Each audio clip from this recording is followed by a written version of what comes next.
Hello, everybody. Welcome back to another episode of Human Factors Cast. We're recording this live on November 18th, 2021. I'm your host, Nick Roome. I'm joined today by Mr. Barry Kirby. Good morning. Good morning to you. Nice and short this morning. All right. We got a great show for you all tonight. We're going to be talking about how self-driving cars can consider pedestrian safety. And later, we're going to answer some questions from the community about potential interviews for more management-style roles, questions for senior folks who have recently moved to new companies or seeking sort of increases in salary. So we're going to answer that salary question. And how about interviewing a competitor? So we'll talk about all that. But first, some quick programming notes. Hey, we have those Team C's Human Factors Minutes out there. Most recently, we did on climate ergonomics. Barry has provided some resources that we use to populate that Human Factors Minute. So go check that out. That's right in the feed if you're listening. Human Factors Minute is also on Spotify and Patreon. So if you're interested in that type of format where we break down topics in 1 minute little chunks, you can help support the show by subscribing to those. And I think the only other thing for programming notes that we'll mention is that next week here in the States is Thanksgiving. So we'll be off next week, but we'll be back the following week, first week of December. I guess that'll be the 2nd. December 2nd, we'll be back. But anyway, we know why you're here. You are here for Human Factors News, so let's get into it.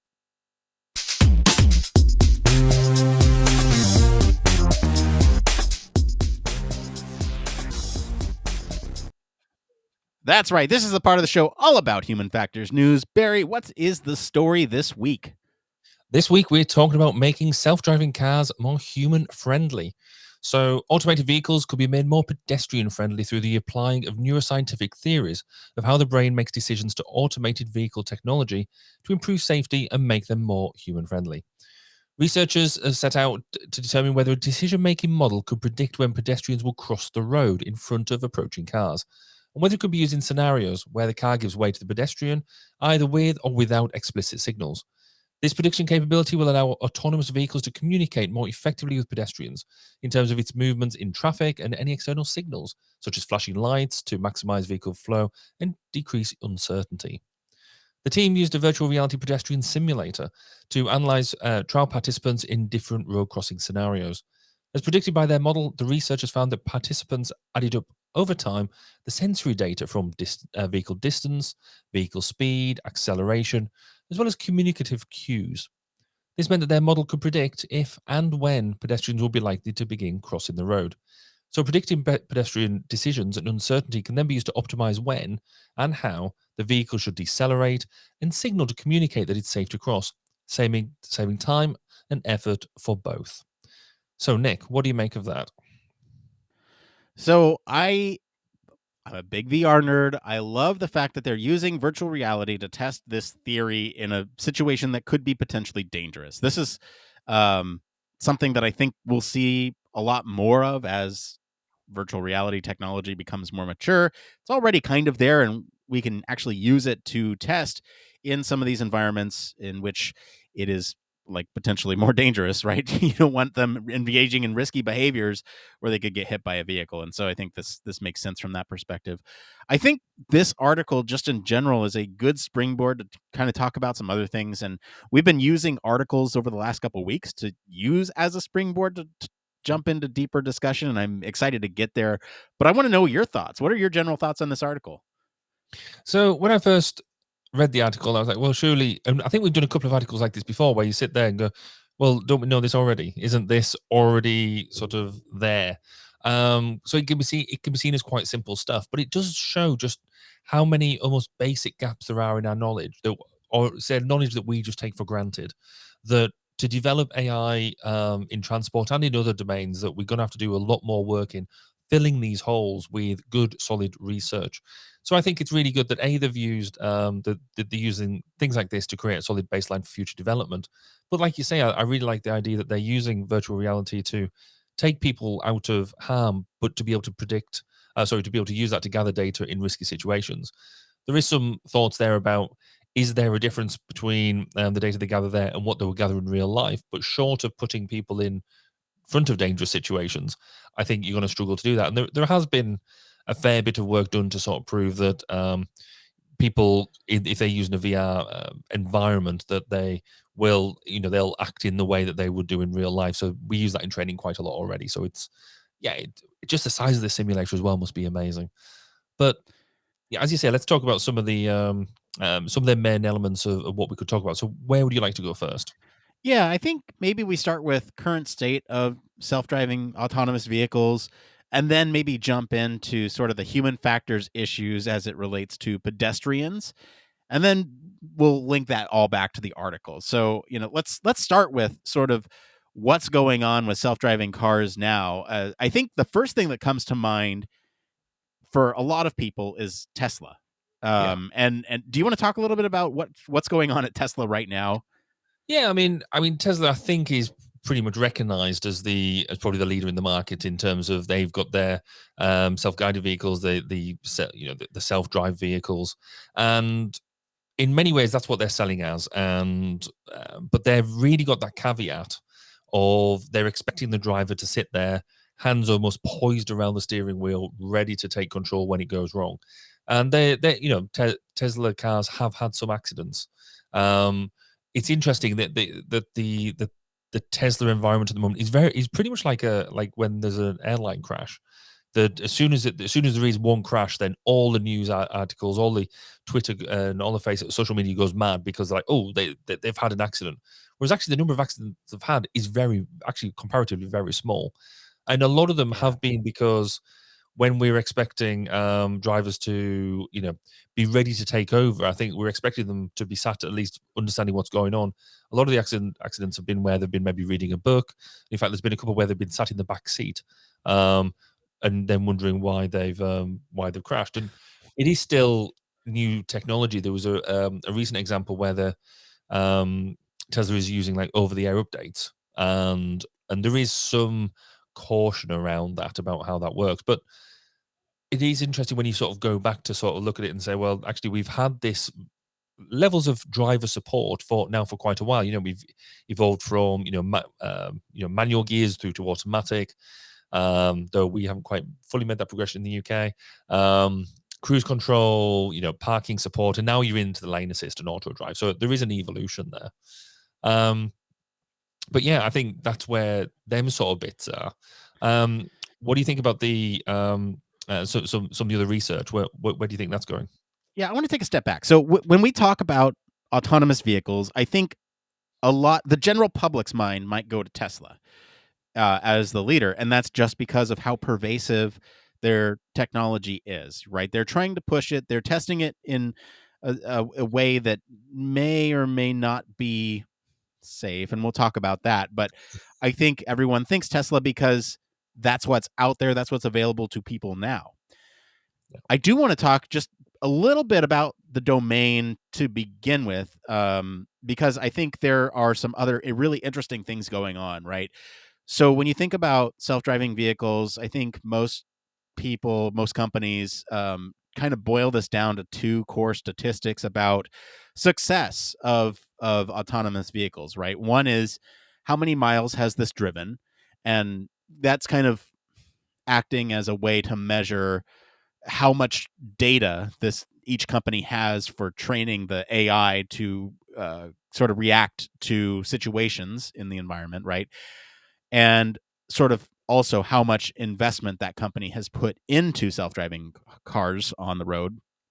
The other metric or the other statistic that is looking that everyone's looking at is disengagement. So this is when the human operator actually intervenes and takes over because the computer, the AI, the system couldn't understand what was going on with a situation. And they look at this by every mile that was driven, right? So this is not a statistic that a lot of companies share because it's proprietary. It's kind of how they train their data. They'll make improvements based on those interactions. And so everyone's proprietary about that. But this does kind of give us a sense of what people are looking at and what's going on. Now, I do want to take a step back even more. We mentioned Tesla. There are other companies that are doing this, right? So Google's sister company, Waymo, They are widely considered the leader in terms of self-driving technology with their testing piece, right? Because I mean, Tesla's doing their stuff, but in terms of Waymo, they have 20 million miles, and this was as of last year, so it's probably even more now. Yeah. Most of those not even in California. You know, they're looking at sort of 0.09 disengagements for every 1,000 miles. That's a pretty good ratio. You also have General Motors with Cruise, and they're at about 500,000 miles and 0.19 disengagements per every 1,000 miles. So these are two companies kind of that are well ahead of everybody else in terms of miles driven, disengagements. That's within the state of California, though. That might change, as it goes from state to state. But this data here is actually only a limited snapshot of what's actually going on. Most experts actually consider them the leading programs just in general. Anyway, I wanted to give that context for the field itself because I think it's really interesting when we do kind of break it down and think, okay, yes, Tesla, they have this system out there and they're doing a lot of it based on like real world uh feedback, right? I think, and that's scary. And we can talk a little bit about safety. I don't know. Do you want to jump into the safety bit here? Yeah, I think it is because Tesla, as you say, are doing it on the road. They're doing it now, and there is a story out there of didn't a self-driving car actually kill somebody? So is it worth diving into that because there's a lot of publicity issues around this, and what the intricacies around it. So March 18 of 2018, that was the first time a self-driving car actually ran down a pedestrian, and it was an Uber car with a safety driver behind the wheel, so it had all the elements there, but unfortunately hit and killed a 49-year-old woman who was walking her bicycle across the seat in Arizona. So that was basically, we see that as a reminder that self-driving technology still has a way to go, um, but that's only one that's one fate. I think we said that they produce one fatal accident every 100 million miles driven, and when we compare that to actual normally driven cars, so non-autonomous vehicles, um, it's still completely way off what your day-to-day metric is. So if you're driving your car normally, you're at much greater risk of having an accident than you are in an autonomous vehicle. So yeah, I think there's still there's a perception issue with this, as long with anything else. But the systems are updating all the time, and as you quite rightly pointed out, there's a lot that's going on. There's a lot that's being learned, and the other half of the problem is almost like that false positives as well. So where they're taking corrective action where they didn't need to, but it's all being pushed down that road of learning as we go. And you could argue, should we be learning out on the highway, and should it all be done in a lab? But that's, again, as we've said, that's not really the path that the likes of Tesla is taking. So there is also there is issues at the moment, particularly in the American side of things, where they're trying to track and understand just where these accidents happened. So the NTSB is really trying to cover a lot of these accidents, and they're trying to work with the manufacturers to get the data underway. And they are having struggles with that with different companies. So I think that's there are the safety elements of this, but there is also a whole lot of, I guess, there's policy issues around a lot of this to play with, isn't there? So do you want to sort of have a look at some of those policy elements that we need to be looking at? Yeah, the policy stuff is interesting because right now a lot of this is taking place at sort of the state level, and this is kind of the Wild West as we are experimenting with autonomous technology, right? I think in terms of safety and laws surrounding autonomous vehicles, those here in the states, it varies by states. And so you might have some states with no legislation around it. And I think as of 2000, there was 29 states with legislation that had passed with some sort of mandate on autonomous vehicles. It looks like the two most friendly states to testing autonomous vehicles is California and Arizona. So you'll hear a lot of these stories about accidents that happened here. You just mentioned the woman that was killed in Tempe, Arizona. And then I think there was another crash that happened in I forget where it was, but I think there was a Uber crash that happened in California. So you'll hear about these states because they are the most sort of friendly for testing autonomous vehicles. Although I say friendly, but I think what actually might be happening here is that they are unfriendly to it, or they have passed so much legislation that confines and restricts the system that they want to test it under those conditions, because then they are dealing with potentially the most strict guidelines that they'll experience, and therefore can roll that out everywhere, right? And so I think what they're doing is kind of taking a conservative approach and testing it from as much restrictions as possible. Hopefully that will help. So again, with policy here, we're kind of, the worry is that legislators don't understand what's going on, and that interpretation of what's going on with the systems and with these companies is going to be is going to sort of delay implementation. And that's why it's so crucial that we have somebody in legislation to actually advocate for human factors and interacting with autonomous vehicles. I think Missy Cummings was just what's the word I'm looking for? Assigned, or anyway, I think she was just nominated as some role in government, and I failed to remember because I didn't put it in the show notes.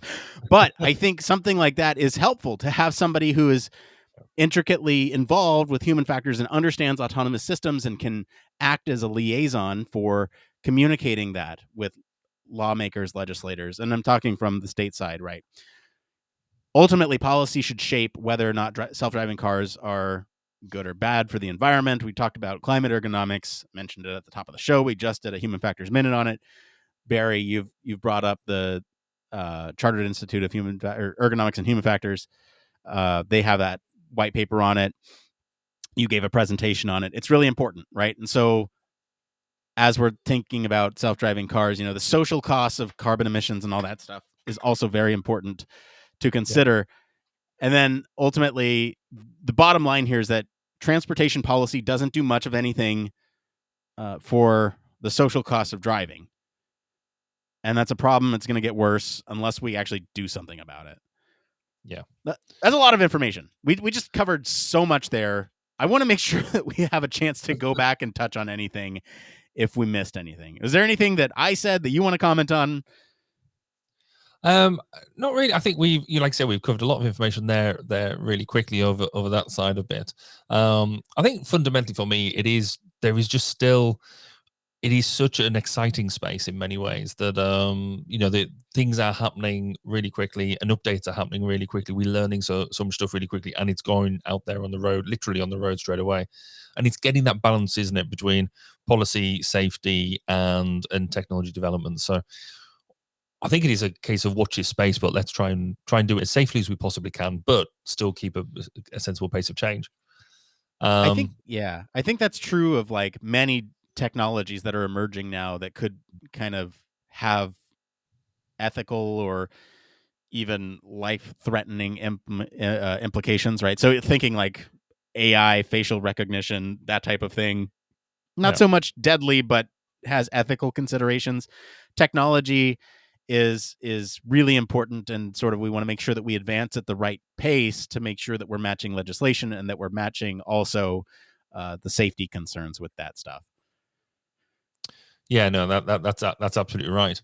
I mean, the obviously the other big hitter with this, we've talked a lot about the vehicles, but actually what this article is talking about a lot is pedestrians. So I mean, the issue with pedestrians with this is fundamentally, where does that relationship happen between people and vehicles? So, shall we have a skirt around the issues of the human factors issues with pedestrians? Yeah, let's talk about them. This one is not going to be as in depth as the other section that we just talked about to give kind of the context of self-driving vehicles, but I think there are a lot of issues with pedestrian crossings in general, right?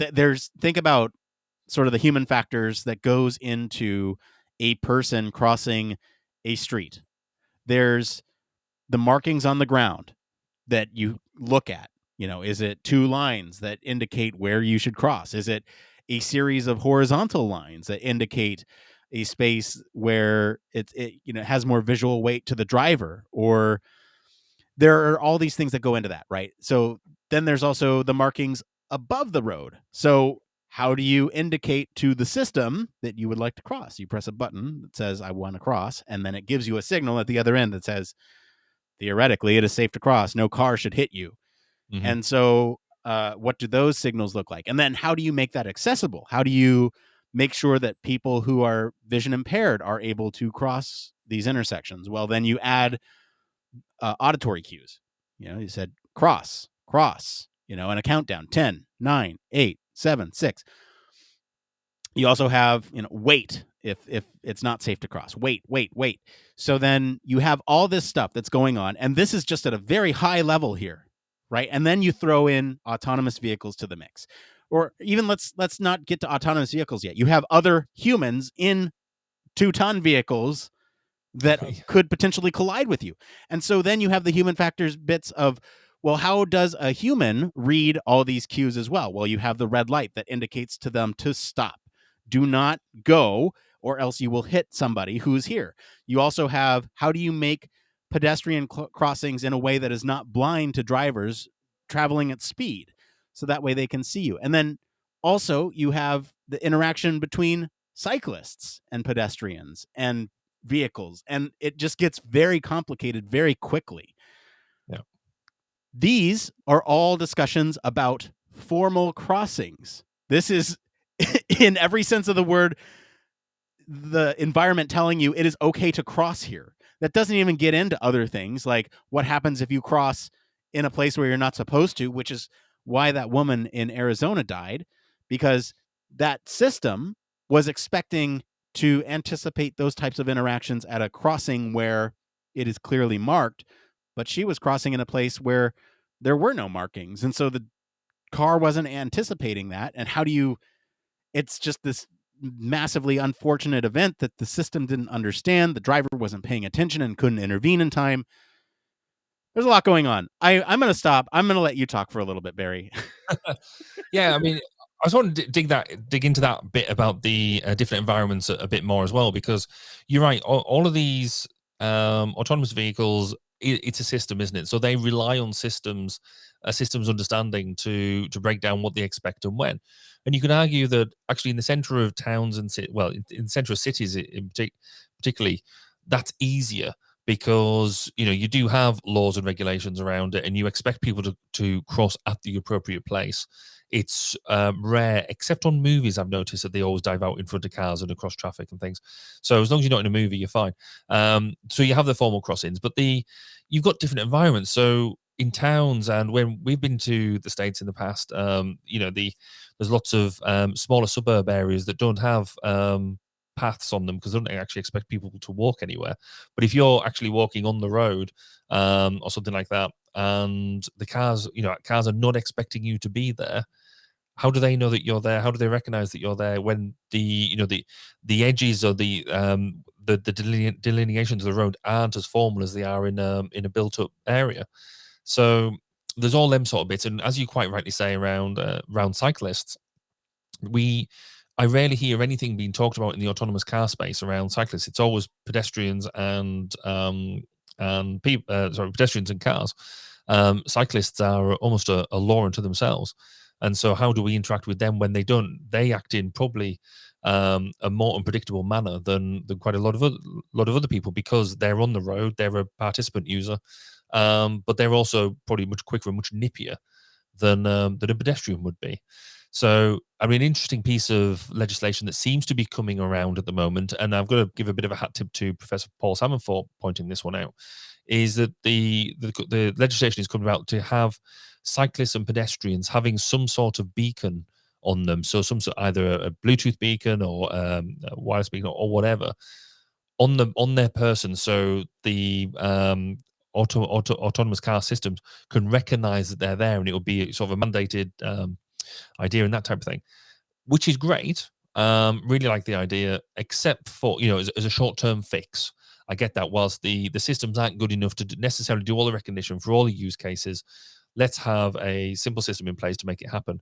But my fear with that is it just the tip of the iceberg when it comes to we forget about why we put the system in place as a short term fix, and then it becomes mandated about you have to wear it all the time. And then we forget about why we did it.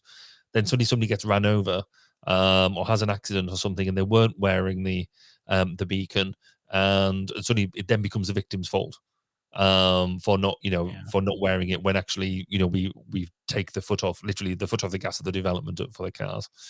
Um, there are some other issues as well. We mentioned about people with the auditory cues, so that EVs have already not making enough sound to provide audio cues for deaf people to cross the road. This article talks about the car automatically slowing and maybe flashing its lights, because flashing lights in the UK is seen as an almost acceptable way of highlighting the fact I've seen you, please cross the road or whatever it is. But if the EV slows down and flashes its lights, well, if you're blind, you can't see that it's flashed its lights. So we're not looking necessarily thinking about all of the if you're deaf, if you're blind, what's the impact of them. Um, and then we again going back to the space issue, there is this idea in the UK that's been pushed out quite a lot around shared spaces. So the idea being that they get rid of a lot of the road markings and proper crossing areas, and pedestrians and vehicles just have to mill around and do their thing. So the cars can drive slowly through, pedestrians can just step out into the space. They don't have to wait, don't have to look, they just walk, and cars are expected to slow down.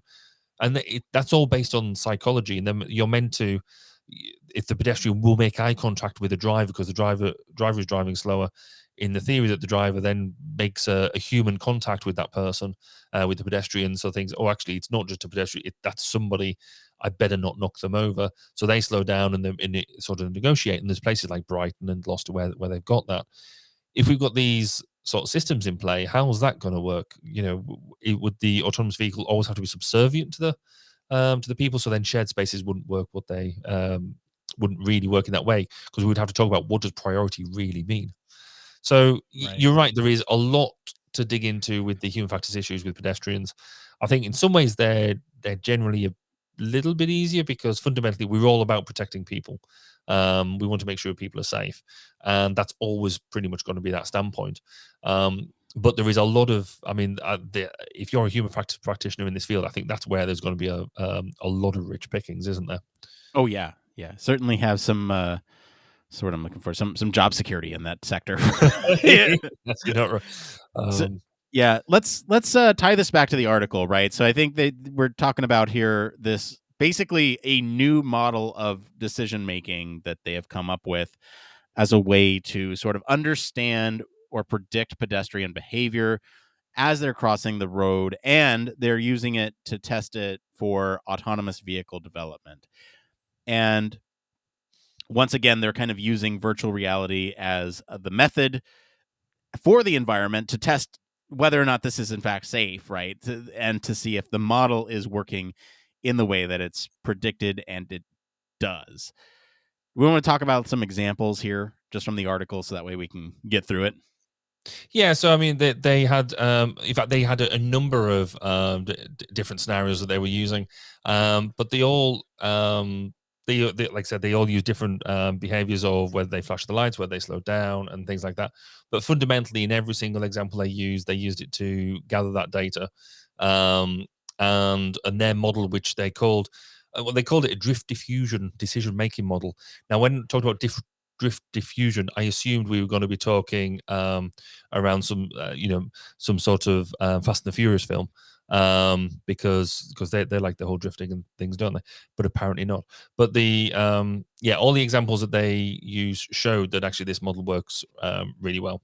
So it clearly can know it's only going to go one way now, and if that can fulfill some that fundamental knowledge for how autonomous vehicles act, then it's clearly going to move forward. Yeah. Speaking of moving forward, we can speculate on the future. I think it's pretty clear to see where things are going. We still have a lot to learn, and like we mentioned, there's a lot in this space where you're not going to have where you are going to have that job security, right? I think some key takeaways here is that as these pedestrians are making the decision to cross, they seem to be adding up a bunch of different information, lots of evidence on whether or not the car is going to stop or hit them or anything like this, and not only relating to the vehicle's distance or speed, but also using these visual cues from the vehicle and whether or not it's going to decelerate or flash its headlights or anything like that. So there's a lot of information that the pedestrians are using to make informed decisions about crossing the road. And just quick non sequitur aside, it took me like 30 years of my life to figure out the punchline to the joke, why did the chicken cross the road to get to the other side? I didn't realize what that was until I was like 30 years old. That the chicken just wanted to die. I didn't understand. Anything else that we want to bring up with this article? Autonomous vehicles or human factors issues, anything like that? Oh, I think we've done awful lot this evening on this. I think it's a subject we're going to come back to in different forms around the autonomous vehicle thing as it throws up more and more different issues. But fundamentally, if anybody from Leeds is listening, then I would love to come and see this this VR simulator. It's apparently the biggest VR simulator that does what it does. It's a large simulator. I don't know how much call there is for pedestrian simulators, but it's clearly a big bit of kit. So yeah, if anybody's listening, just hit me up. I'll come and have a look at it, take some photos. We could do some sort of live interview from there. That'd be brilliant.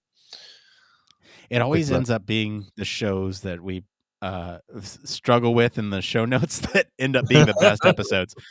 All right. Well, I just want to thank our patrons this week for selecting a topic, and a huge thank you to our friends over at Leeds University for our news story this week. If you want to follow along, you can join me on office hours. I do that every Monday where I find these news stories. We do post these links to the original articles and our weekly roundups on our blog. You can also join us on our Discord for more discussion on these stories if you'd like. We're going to take a quick break, and we'll be back to see what's going on in the human factors community right after this. Human Factors Cast brings you the best in human factors news, interviews, conference coverage, and overall fun conversations into each and every episode we produce. But we can't do it without you. The Human Factors Cast network is 100% listener supported. All the funds that go into running the show come from our listeners. Our patrons are our priority, and we want to ensure we're giving back to you for supporting us. Pledges start at just $1 per month and include rewards like access to our weekly Q&As with the hosts, personalized professional reviews, and Human Factors Minute, a Patreon-only weekly podcast where the hosts break down unique, obscure, and interesting human factors topics in just 1 minute. Patreon rewards are always evolving, so stop by patreon.com/humanfactorscast to see what support level may be right for you. Thank you, and remember, it depends.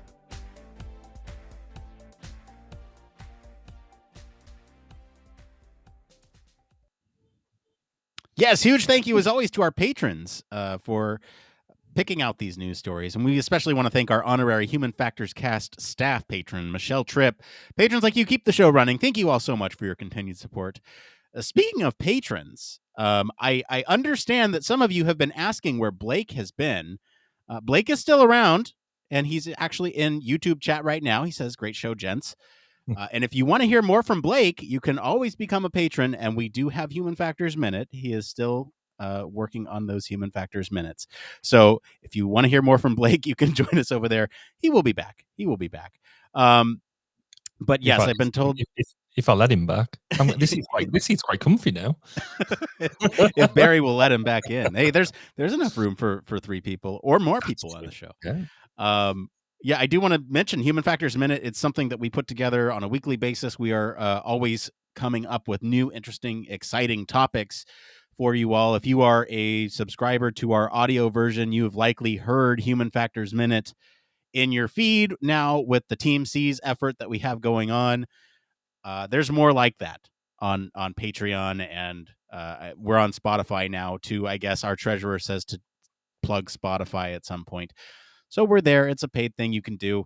It helps support the show and really just helps us pay for things like this fancy Restream thing that we're on, or the web hosting fees or anything like that. Anyway, enough plugging. Thank you, treasurer, for the kind words. It's time that we get into this next part of the show we like to call... It came from...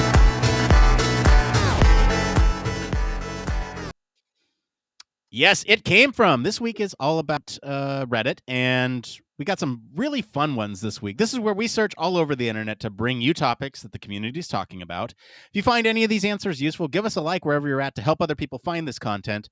We have 3 questions tonight. Let's get to this first one here. This one is, I have an interview for a PM role, focused design systems at a certain company. Any tips? They go on to write, I know this is a design sub, but any designers who move to a PM role? I have about 3 years experience working as a hybrid PM/designer. This year I find it difficult to find a PM role which was more focused on design, since most PMs were generic or technical. I want to get into this and really use this question as a springboard to talk about the transition from a worker bee role to a more management position. And really from like the human factors perspective or the researcher perspective or anything like that. Barry, I want to get your thoughts on this. Have you transitioned to a more managerial position, and what was that transition like? Do you recommend it? Well, I would, absolutely. So yes, I've come all the way from being a worker bee on the floor. Now I run my own company, and some would say I even attempt to run my own projects. And I think it's one of these things that some people get really scared of it, and I think quite rightly so, because I think it's not a skill that you just pick up. It is everybody sees that you transition to the project management role or the management role. It doesn't just have to be project management, and think it's a natural transition. For some people, it's just not. It's a skill in its own right. So you do have to put time and effort into it. But what I would say, certainly from a human factors or any sort of discipline that's within our sort of realm, is I think we make really good project managers and or managers in general, because we take that human-centered approach with us, and it really that's when we become really evangelical, because right now we, as human factors practitioners, we're expected to talk about human factors. It's what we do, it's what we love. But when you then go into more generic management or leadership roles that are maybe not directly associated with human factors, you can still tell the story, you can still fly the flag.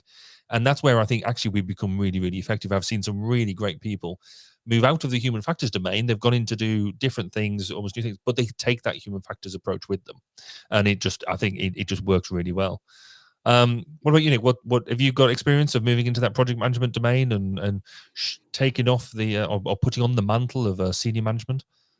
So I've certainly kind of stepped into the management role, and it's an interesting transition, because now instead of focusing on the worker bee tasks, right, the stuff that you've been trained for in school or previous industry work, right, now you're sort of managing people. And I think we can link it back to that conversation we had last week about what makes or was it last week or 2 weeks ago, about innovation? Yeah. What does ultimately make innovation possible is that facilitation piece, right? And I think it's absolutely true when it comes to managerial positions as well. You, as a manager, are a facilitator of a group of people that need to work well together. You're sort of making sure that those relationships are sound between people. You're also making sure that the end user is being considered in every step of the process. If you are stepping into a more project management role, or a role that is sort of not so much human factors, but human factors adjacent, it is an interesting step, because you're absolutely right. You can tell that story. You can make sure that everybody involved is keeping the end user in mind, and you can start to, I guess, permeate, the human factors thought process into everything else that's going on, at least in that area that you are managing. And so I think ultimately it's a good decision for companies to hire people that have been in human factors roles in the past into those management positions. It's not for everybody. I will say that, right? I think some people really do find joy in, I call it busy work. It is busy work, but it's also highly rewarding work when you can see things that you have designed, when you have developed, the relationships that you have made with other people on your team, with developers, with designers, to see something go from start to finish that you've had your hand in, that maybe you feel a little bit more invested in. I think that is meaningful to a lot of people. And so if you don't want to go into the management position, that's not necessarily a bad thing. It's just different things work for different people, and it's a consideration. Anyway, that's my 2 cents on it. Sounds good to Why? me.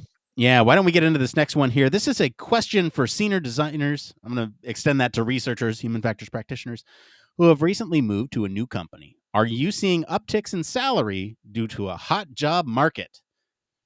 This is by, oh shoot, I didn't mention who the other one was by. That one was by Zacharia 20199 on the user experience subreddit. This one that we're talking about now is from Chris Hansen AMA on the user experience subreddit. I love that name. So they go on to write, all I hear about nowadays is the hot job market and how people are able to demand higher and higher salaries because demand is so high for a ton of jobs across a lot of industries. Are folks seeing this in product design industry, human factors industry, research industry? Can we demand higher salaries than we could have a couple of years ago? Barry, let's have the salary conversation. Yeah, it's interesting, isn't it? Because we've just been in that space at the moment. We've just taken on some new people. In fact, we've taken on 3 new people this year, and absolutely right. I think in certainly in the UK that it is a hot job market. There is a ton of jobs out there. People are desperate for human factors practitioners, be that on contract or salaried or whatever. Do we think that directly says that we can start demanding higher salaries? I'm not that convinced it is, actually. I think there is definitely, it is definitely an employee's market. I think the ability to challenge and ask for more is definitely there. And certainly with my experience that people are willing to do so, which I think is absolutely a good thing. And I think you should absolutely do that. One of the things I got told when I was first starting the job in the civilian job market is always reject the first offer. I don't know whether that holds true across everybody, but certainly I always did, and it seemed to work. Not in an offensive way or anything like that, but there is always a discussion to be had. So there is that. Is it gonna? I think there is a level of, yeah, you can ask for probably a bit more, but not loads more. I think there is, no matter what job you do, there is a companies still have to make a turnover and a profit, and that is still largely capped, and more so with the pandemic having gone on. Then there isn't as much in some areas that there's money floating around. In others, it just definitely isn't. So hospitality, is where people were doing jobs in them sort of fields. They're just not there anymore. They're starting to come back slowly, but they're people aren't willing to sort of do much until that becomes a lot more stable. So I think that's a very long way around me going. I think there is an opportunity to ask for some salary, but there's not the ability for you to go there and ask for ridiculous amounts of money, because fundamentally the maths or the economics still remain the same. That there is a maximum amount of money in the pot to be dished out between the entire company. What about from your perspective? Do you see any changes, or and are you able to ask for more cash in the US?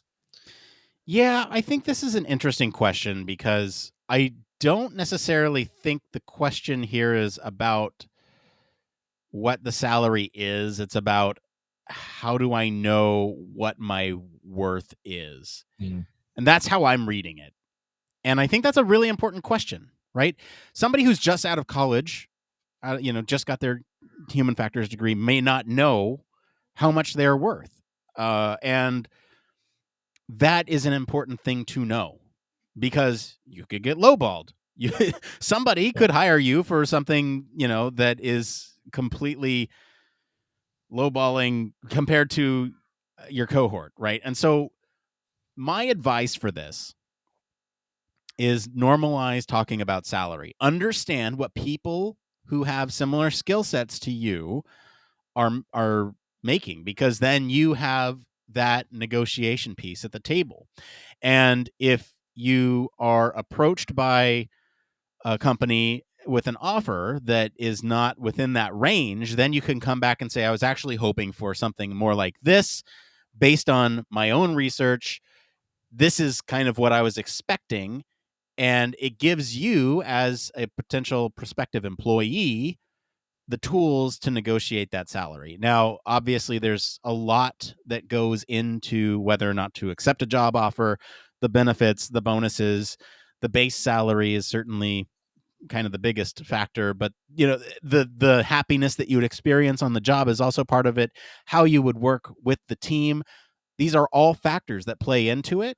But in terms of the salary perspective, you can certainly try to normalize talking about it with other people. And in fact, that's something that I've started doing. And as you get into positions, you can start offering up your salary and saying, look, this is how much I make. I think you should make the same amount.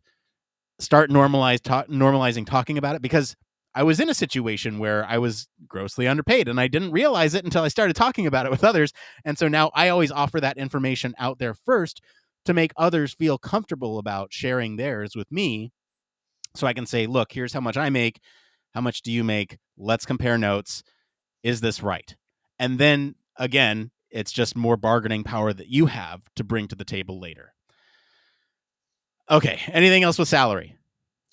Only one more thing, just on the back of what you just said. Some companies do try and push a culture of that you shouldn't disclose what your salary is, and I wouldn't be bullied into going down that approach whatsoever. What you talk about in the pub outside of work is entirely up to you. Companies cannot, And should force not. you to do that sort of thing. So, and the fact that if anybody has that in their T's and C's, you should really, that should be a bit of a, not necessarily a red flag, but a bit of a warning beacon as to why would they need to do that in the first place. It's So, actually against the law in the United States to require employees to not talk about it. So, fun fact. All right, let's we got one more here. Let's get into it. This last one here is, would you request a user interview with a competitor? This is by Anonymous Geographer on the user experience subreddit. I'm working on a project, and a marketing person on my team wants me to reach out to a person who works at the company who is our direct competitor. He said we can be transparent about why we want to talk to our direct competitor, but also protect our product information. Honestly, I don't think the interview will be that useful, so I'd rather spend my time trying to get interviews with other people. He's pushing hard to get me to try to get this interview, so it's making me think that it might be a good idea. Am I missing something? I've never conducted an interview with a direct competitor to a product I'm designing, so I'm at a bit of a loss here. What do you all think? Barry, have you ever interviewed a competitor? I've not interviewed a competitor directly like this, but I have done it in a way that I've let the competition know. I've let the competitor know through a conversation that a product is being developed.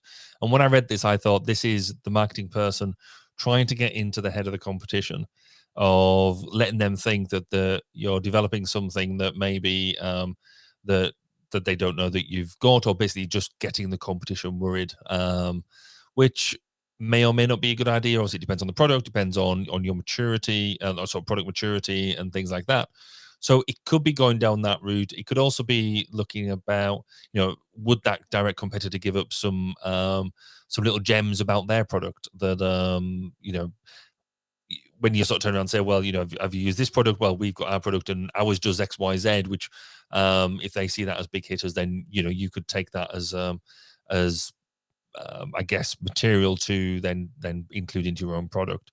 So I think it's been, the way I read it is it is being used as a as a as a method for either trying to not steal ideas but try and get ideas from the opposition, or just to try and get under their skin, in terms of we're producing a cool product and we subtly letting you know about it. I think if that is the case, then the marketing person has a bit of responsibility to you to tell you that's why that's happening. Because I cannot honestly see why you would go and ask the direct competitor for truly useful as a UX research project, and then also trust the information that they're giving you. Fundamentally, I just don't think you do that. Or am I being naive, Nick? Do you think you would do that? No, I wouldn't do that. In fact, I would push back to the marketing person and say, no, let's not let them know what we're doing. Here's a better approach.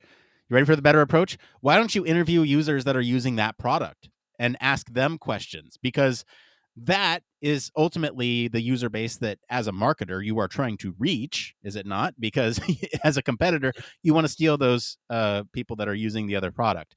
And so if they can identify gaps in that other software, that is a opportunity for you and your company to sort of patch those gaps into your product. I think that is probably the best way to go, and I don't really have much else to say to that other than don't engage with the competitor, because it gets tricky, especially with copyright and patenting laws here in the States. It gets tricky. Just avoid it entirely. Talk to users instead. That's what your role is. And so if you can recruit them somehow, that's another tricky bit, but that's a conversation for another time. If you can recruit them, then I think you can certainly get some insights into that product. All right, let's switch gears here and get to this last part of the show we like to call One More Thing. Needs no introduction. Barry, what is your one more thing this week? So last week I posed the question, should I be upgrading to Windows 11? The answer to that question is still no. It's still waiting, and I haven't got to that point yet where I've said, yes, let's just do it. Let's move on. Though I have read up a few more things now, and apparently it isn't as bad as I think it's going to be. But my one more thing this week is still to do with Microsoft. I opened up my my Outlook this morning. I thought it was broken. You know, when you might do something and you might have inadvertently pressed some keys and it'll put it into it'll put the, maybe change the style of it without you realizing, maybe the window format and stuff like that. Yeah. I thought that's what had happened because it just didn't look right. The title bar and is wrong, and the menu is a bit floating and stuff. It turns out that it updated overnight without me knowing about it, and it's done it. But when I opened up Word, that's when it popped up with the "We've updated. Look at our new things." But it didn't do it on Outlook, which was the first thing I look at in the morning. And so I did spend a good couple of minutes just going, "What have I broken? How have I done this? What do I need to do about it?" And then wasn't until I opened Word that I was like, "Oh, actually, no, we've gone through a fairly common update all the way through." So firstly, it was the onboarding experience of this new piece that really annoyed me. And secondly, I just don't think it looks very good. So if anybody's from Microsoft is listening, can you just have a look at the where you've got the title bar and the search bar element at the top of that? It looks a bit naff. I think you could do better. It looks like, it just feels like you've got a lot of wasted space up at the top of there. So that is free UX design information for Microsoft there as a value add. Because I think we need to change it fairly quickly. Some fighting words. So, yeah, there we go. But it's meant to be Yeah. helpful. I mean, if you don't give them constructive feedback, they won't change anything, will they? You know, Anyway, I totally, that's me done. I totally feel the everything's changed on me because of, I think, a key press. You know, like my son will come up to the keyboard and just start slamming buttons occasionally, and I'll be like, "What did you do? There's something. What happened?" Yeah. Anyway, my one more thing this week is, hey, HFES is going to be hosting the President Fireside Chats or Town Halls soon. And yours truly is going to be hosting those. So Ooh. the first one will be on Friday, December 17th at 1 p.m. Eastern. We'll get more details to you out there soon, shortly. This is kind of late breaking. Today is when we finalize the day. So I just wanted to get that out there for everyone to listen. Put it on your calendar. If you're interested in what's going on in HFES, write down your questions and come to that event. It'll be a great time to sit down with Chris Reed and just talk about the state of everything. This is kind of a cool opportunity to have one of those town halls. So again, we'll be pushing out more details about that soon. That's really it. That's all I had this week. So that's going to be it for today, everyone. If you like this episode, we invite you to check out episode 183. We actually took a look at the state of Tesla, Waymo, and other autonomous vehicles. Great companion piece to this week. Comment wherever you're listening with what you think of the story this week for more in-depth discussion. You can always join us on our Discord community. You can visit our official website, sign up for our newsletter, stay up to date with all the latest human factors news. If you like what you hear, you want to support the show, there's a couple things you can do. One, leave us a 5-star review. Do that wherever you're at. That always helps the show, helps other people see that, yes, this is a trusted podcast and that it is good stuff. We hope it's good stuff. If you're here listening, then I hope so. 2, if you're here listening, tell your friends about us because you must like the show, surely, if you're listening to the outro, because most people just skip the outro. So I'm going to just tell your friends about us. 3, if you're still here and really want to support the show, consider supporting us on Patreon. We are 2 patrons away from being completely self-sustainable, so that's always nice. As always, links to all of our socials and our website are in the description of this episode. I want to thank Mr. Barry Kirby for being on the show today. Where can our listeners go and find you if they want to talk about getting hit by autonomous vehicles? I'm on Twitter at BazK. You can also find me on Facebook and Instagram and all that sort of stuff. But you can also find me on 1202 The Human Factors Podcast, which is at www.1202podcast.com. Huge thank you to Blake Arnsdorf for hanging out in the chat tonight. And as for me, I've been your host, Nick Roome. You can find me streaming on Twitch every Monday for office hours and across social media at Nick_Roome. Thanks again for tuning in to Human Factors Cast. Until next time, it depends.